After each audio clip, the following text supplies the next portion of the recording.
საინფორმაციო ხასიათის შეხვედრა ყვარლელ ახალგაზრდებთან. ახალგაზრდული ბანაკის მონაწილეებს ამჯერად CSKO-ს თავმჯდომარის მოადგილე გიორგი შარაბიძე ესტუმრა.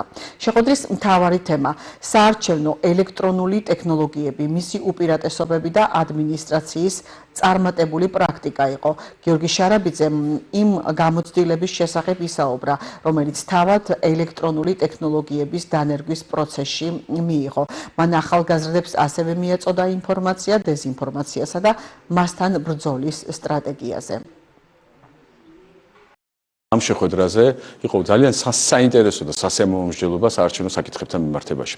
განვიხილეთ ყველა საინტერესო კითხვა, განვიხილეთ რა არის დეზინფორმაციის გავლენა არჩევნებზე და შესაბამისად ახალგაზრდებთან ერთად ჩვენ შევძელით რამოდენიმე ძალიან მნიშვნელოვანი საკითხის განხილვა. ძალიან საინტერესო და მნიშვნელოვანი იყო ის, რომ თითოეული შეხვედრის მონაწილეს ჰქონდა საშუალება უშუალოდ ტექნოლოგიების გამოყენებით მიეღო პროცესში მონაწილეობა, ეგრეთ წოდებულ იმიტირებულ საარჩევნო პროცესში, უშუალოდ ენახა როგორ მუშაობს ვერიფიკაციის აპარატი, როგორ ხდება ამომრჩევლის ვერიფიცირება, გაეფერადებინა საარჩევნო ბიულეტენი და მოეთავსებინა ხმისწყლ აპარატში და ვფიქრობ, რომ ეს უშუალოდ კავშირი, კონტაქტი და მონაწილეობა ძალიან მნიშვნელოვანია. როლს ასრულებს უკვე შემდგომ ინტერესის გაჩენაში. დღევანდელი შეხვედრა საკმაოდ საინტერესო და ინტერაქციული აღმოჩნდა.